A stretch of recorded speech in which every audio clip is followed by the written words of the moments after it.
Pagi yang muram menyelimuti jutaan rakyat Indonesia. Mimpi besar menuju Piala Dunia 2026 resmi berakhir. Tangis, kecewa, dan amarah membanjiri lini masa. Namun di balik satu kekalahan itu, ada cerita panjang tentang harapan, kebanggaan, dan sistem yang kembali gagal. Apa yang sebenarnya terjadi dengan sepak bola Indonesia? Dan mengapa setiap mimpi selalu berhenti di tengah jalan?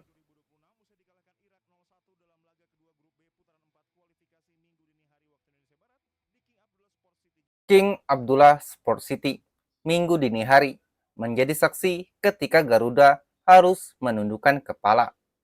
Indonesia tampil dengan percaya diri melawan Irak di matchday kedua ronde keempat kualifikasi Piala Dunia 2026 zona Asia. Secara statistik, Garuda unggul 56% penguasaan bola, 9 tembakan, satu diantaranya tepat sasaran.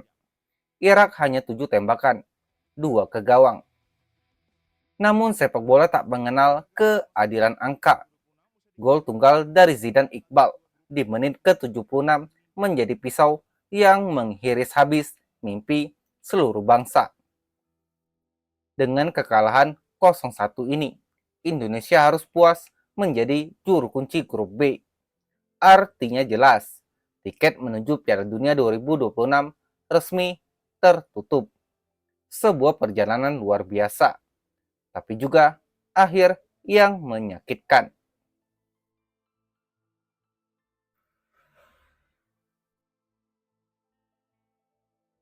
Begitu peluit panjang berbunyi, suasana jagat maya pecah tanpa kendali. Tagar Gulliver Out menembus trending tertinggi di X.com dengan lebih dari 21.000 cuitan. Disusul tagar Eric Out, Wasit, Blunder, dan Pildun. Sebagian besar warganet meluapkan kemarahan, bukan kepada para pemain, tetapi kepada pelatih Patrick Kluivert dan Ketua Umum PSSI, sekaligus Menpora, Erick Thohir. Terima kasih telah menghancurkan mimpi kami, tulis salah satu pengguna. Bayangin, satu-satunya hal yang bikin bangga jadi WNI, malah begini, ujar yang lain dengan nada getir. Namun di tengah badai kritik, tetap ada yang mengirimkan semangat dan rasa hormat. Bangga dengan kerja keras kalian. Dari negara yang dulu tak dilirik, kini mulai diperhitungkan. Tulis seorang supporter. Lini masa berubah menjadi cermin emosi nasional.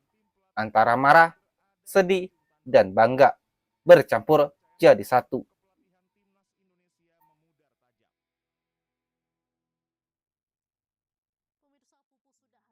Beberapa jam setelah kekalahan itu, Ketua PSSI yang juga Menteri Pemuda dan Olahraga, Erick Thohir, akhirnya angkat bicara. Lewat unggahan di akun Instagram pribadinya, ia menyampaikan terima kasih sekaligus permintaan maaf. Terima kasih kepada supporter, pemain, dan ofisial atas perjuangan sampai round 4 kualifikasi Piala Dunia 2026. Pertama kali dalam sejarah, Indonesia bisa sampai sejauh ini, tulis Erick. Kami memohon maaf, mimpi masuk ke Piala Dunia belum bisa kami wujudkan, tambahnya.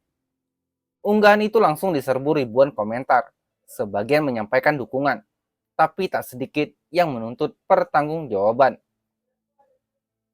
Kalau masih punya malu, mundur, dan Patrick juga harus out, tulis seorang pengguna.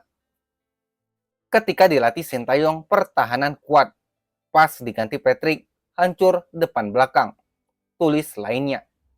Ada juga komentar satir, STY itu kayak Noah, manggung tapi Ariel disuruh pergi. Ya bubar. Meski dihujani kritik, masih ada suara yang memilih memberi harapan. Terima kasih Timnas dan Chief Erick Thohir. Ke depan yakin lebih baik. Saatnya evaluasi. Tulis akun lain. Unggahan itu menjadi simbol bahwa bangsa ini bukan sekedar marah, tapi haus akan pembenahan nyata.